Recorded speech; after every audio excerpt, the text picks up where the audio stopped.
Pour que cet analyste financier-là soit libéré, donc les trois jours par mois qui passaient à extraire les données manuellement, maintenant ça se fait en moins de 10 minutes. Donc la valeur ajoutée, elle est dans l'analyse qui sera faite à la fin de ces transformations de données-là. Puis lorsque l'analyste financier n'a pas le temps de faire de l'analyse parce qu'il est en train de faire de la manipulation de données, bien, on perd toute la valeur de cet analyste financier-là. Puis, en 1 minute, il a un portrait global de la situation de son entreprise. Bonjour, Madame Pellerin. Bonjour. Merci d'avoir accepté de partager vos connaissances et de venir ici au Cégep de Bois-de-Boulogne dans le cadre du projet Numéria Veritas. Ça fait plaisir.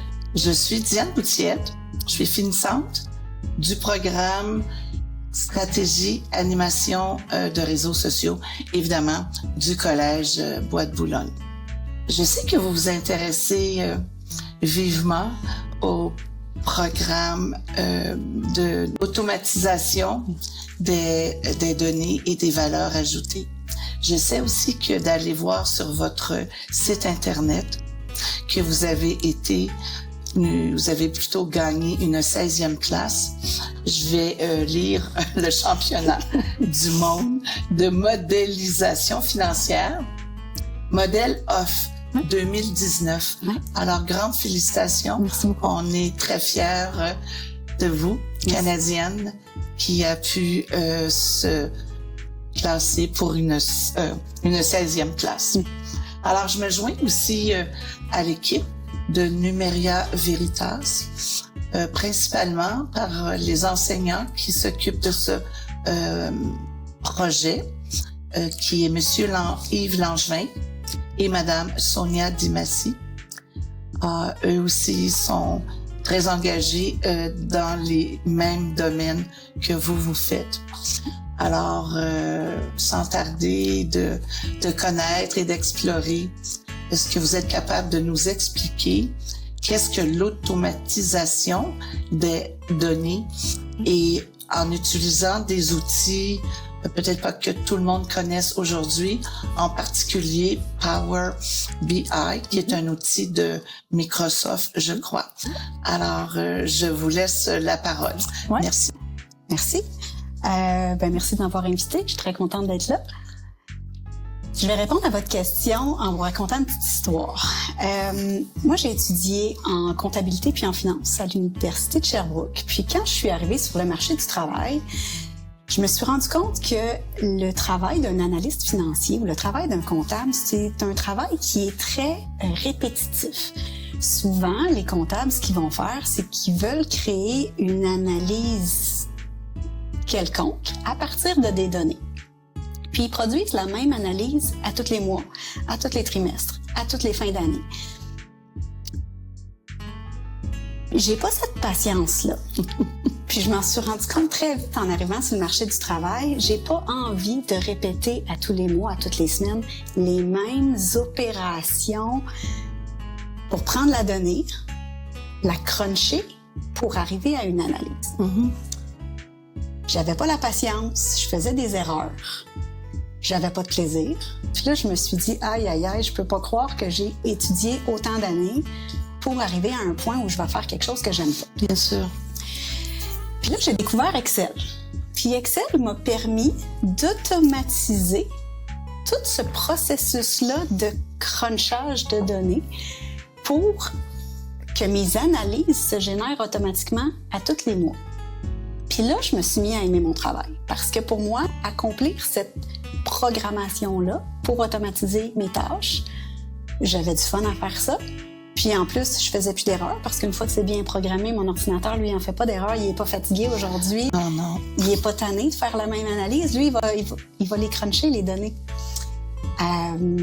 Donc, je me suis mis à être plus performante dans mon travail parce que j'aimais ça, puis je faisais plus d'erreurs.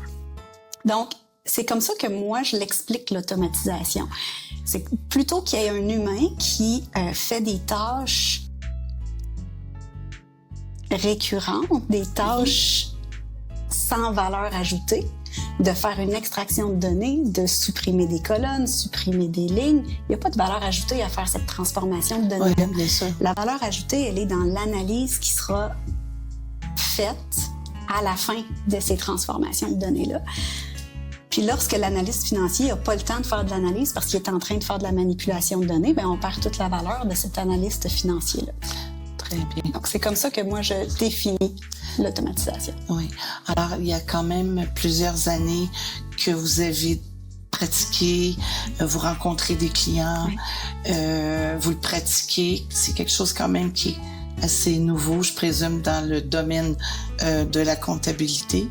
Et et vous utilisez, j'imagine, aussi l'intelligence artificielle que maintenant on est capable de regrouper pour arriver à un produit qui semble intéressant pour les petites et moyennes entreprises ou plutôt même les grandes entreprises. Pour n'importe qui. C'est ça. Alors, on a vu aussi que vous avez des clients qui sont aussi à l'extérieur du pays.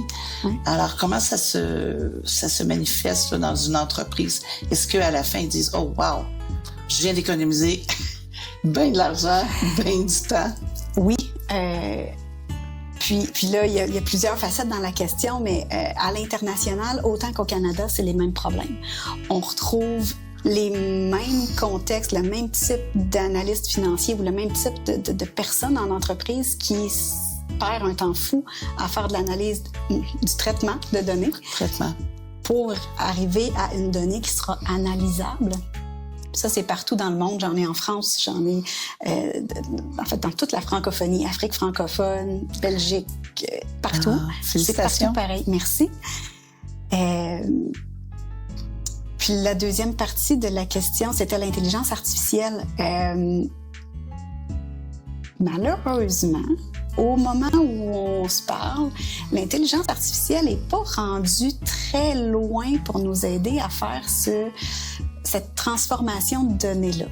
Ça s'en vient. Microsoft a intégré de l'intelligence artificielle à l'intérieur de Excel dans les derniers mois. Ouais. Alors, il n'y a pas si longtemps. C'est pas prêt encore. C'est pas. Ça va permettre d'accélérer certaines tâches, mais il y a encore du travail à faire de ce côté-là.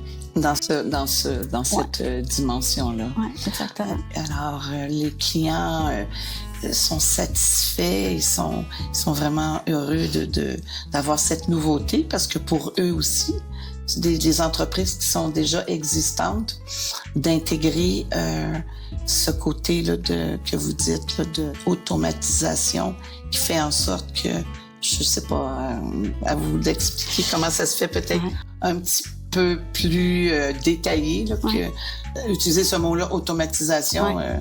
Okay, je vous donne un exemple concret. J'ai un client récemment qui me contacte parce qu'il dit « Audrey, dans mon équipe, j'ai un analyste, un jeune qui vient de sortir de l'université, que lui, sa tâche, c'est de, une fois par mois, prendre un document PDF de 200 pages quand même, qui détaille où est-ce qu'on est rendu dans les dépenses de chacun de nos projets. Bon, c'est une très grande entreprise.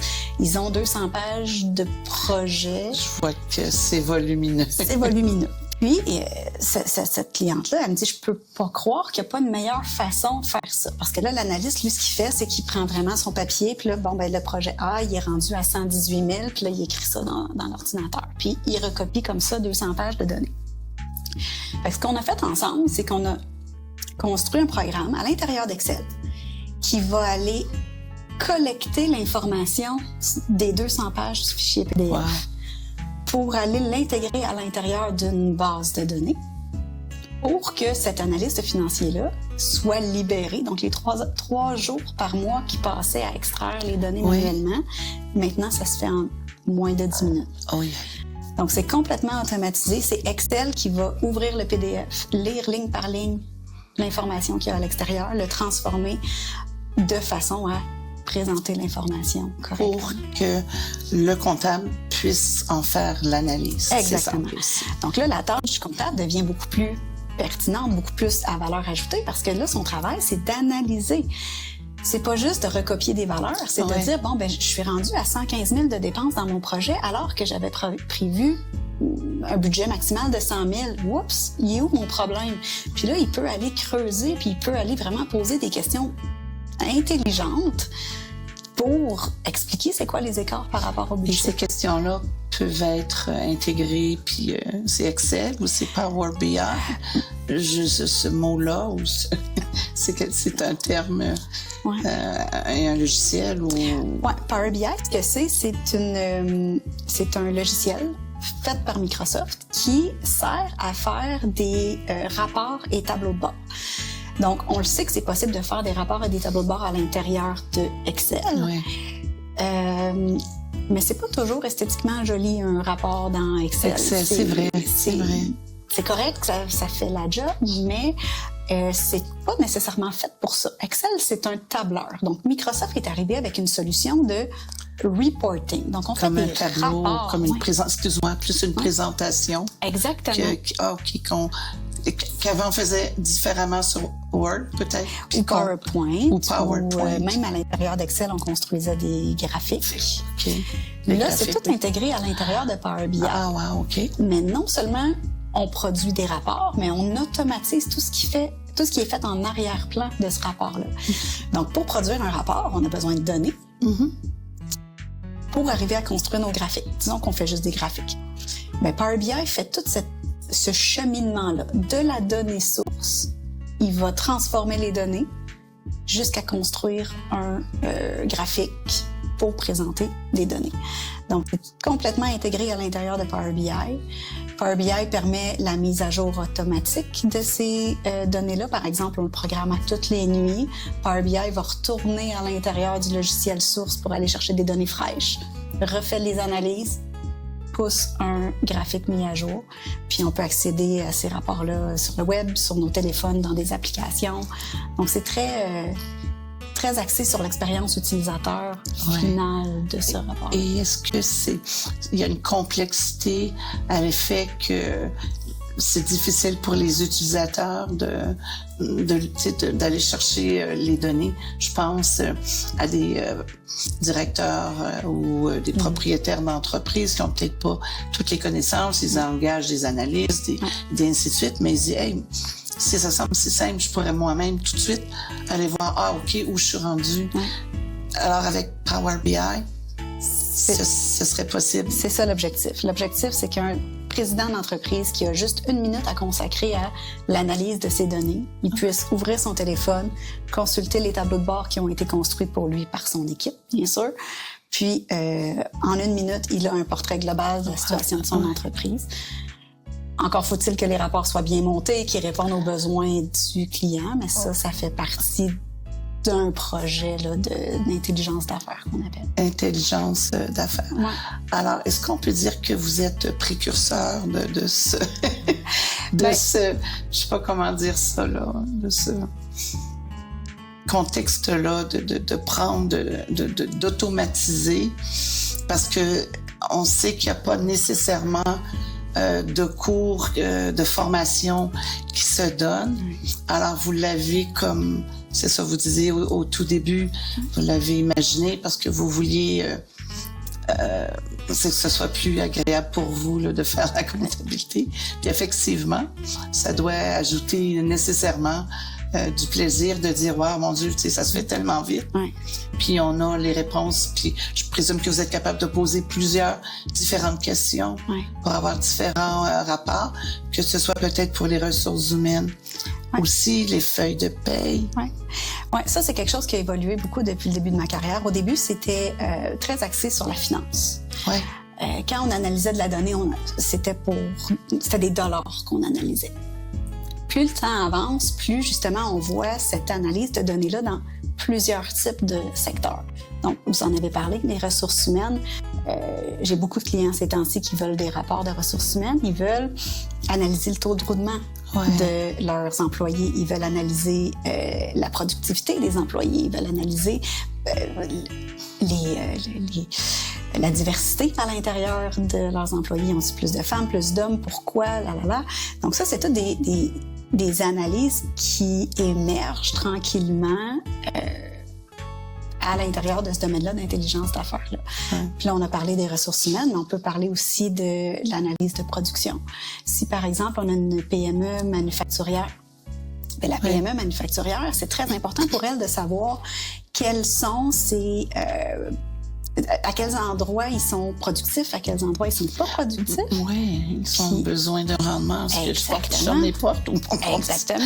On continue. Puis mon stylo, est-ce qu'il est payant pour moi ou est-ce qu'il me coûte beaucoup trop cher? Donc, il faut que je change quelque chose. Effectivement, ils n'avaient peut-être pas tous ces outils-là aussi rapidement. Exactement. Tout ce que vous dites présentement. J'ai un petit peu cette curiosité à savoir... excusez là ma petite voix.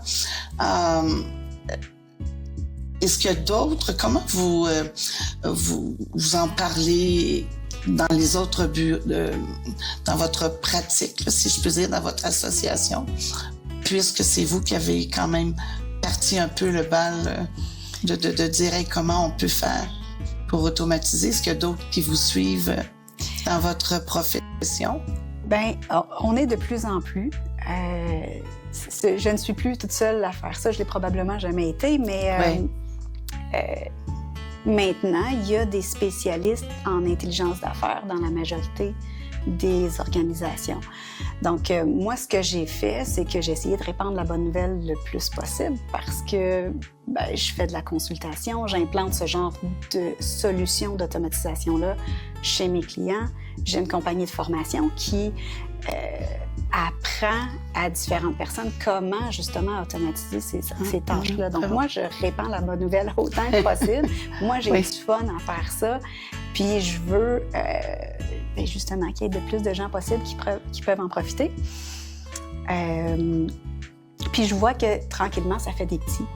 Il y en a vraiment de plus en plus. Il y a des spécialistes de la donnée dans la majorité des organisations. Puis, graduellement, il y a une culture de données qui est intégrée à l'intérieur des organisations. Parce que les organisations se rendent compte que, oui, on peut prendre des décisions basées sur notre feeling. Je pense que mon entreprise s'en va dans cette direction-là, donc je vais aller là. Je pense que j'ai le feeling, que j'ai l'impression que... Mais moi, j'aime mieux me baser sur la donnée que sur le feeling. Oui, c'est ça. Parce que l'informatique peut se tromper peut-être, mais quand même est plus proche de la vérité que le « je pense ». À condition que nos données soient de qualité. Oui.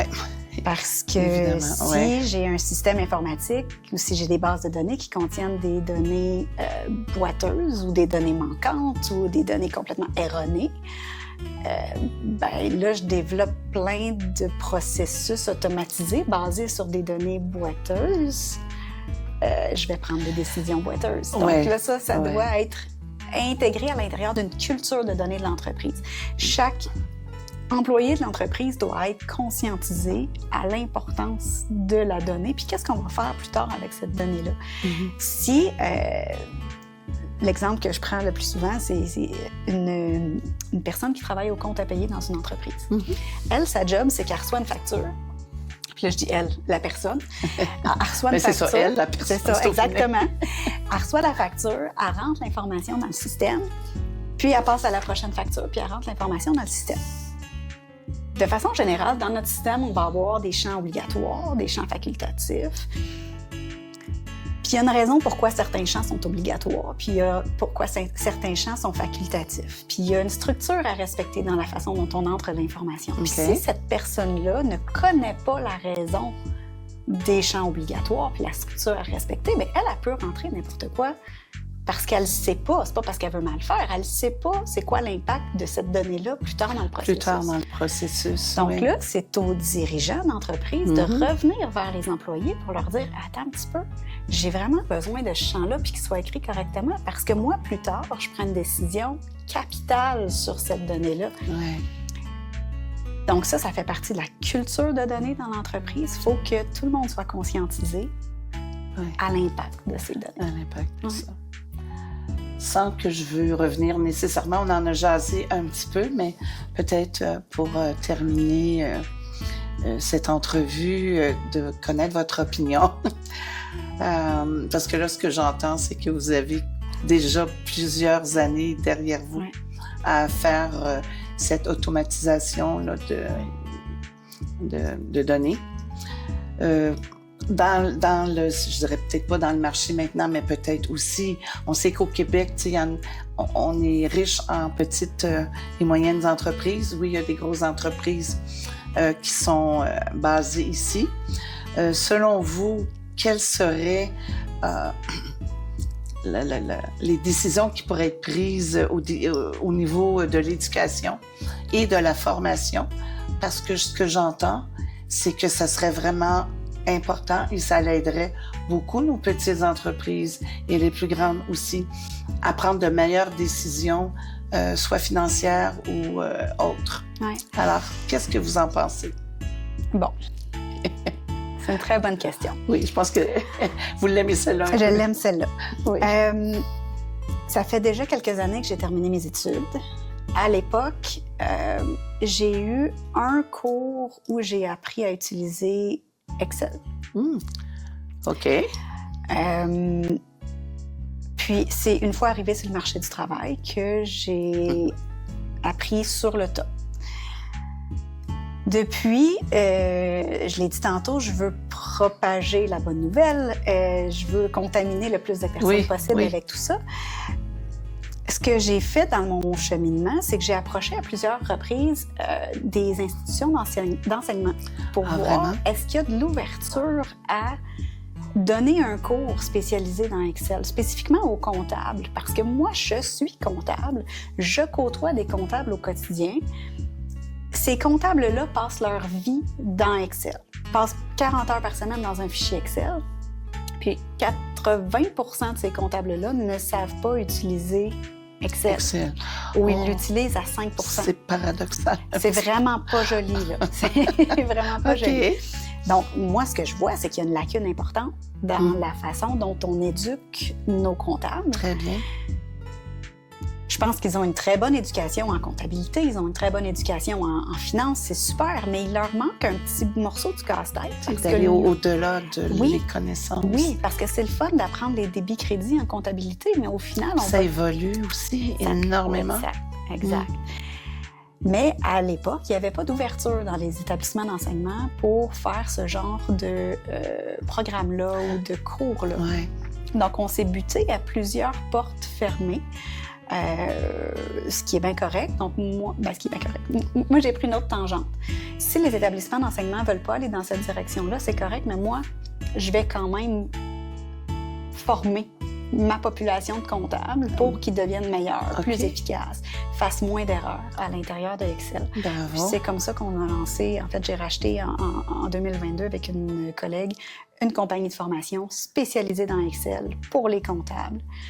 Et, puis, c'est ce qu'on fait à tous les jours. On forme des comptables. Éventuellement, on grossit aussi notre public, mais on forme des comptables à mieux utiliser Excel, à mieux utiliser Power BI pour automatiser le plus possible les tâches sans valeur ajoutée. Très bien. Pour les libérer, pour faire des analyses à valeur ajoutée. Voilà. Alors, on a fait le tour, je crois bien.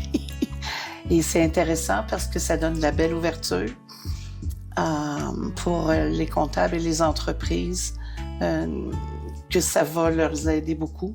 Et vous, Audrey Pellerin, être la personne qui est capable d'offrir ces deux services-là. Vous êtes comptable et en même temps formateur. Exact. Je vous remercie infiniment. Merci à vous. C'était une belle entrevue. Personnellement, j'ai appris.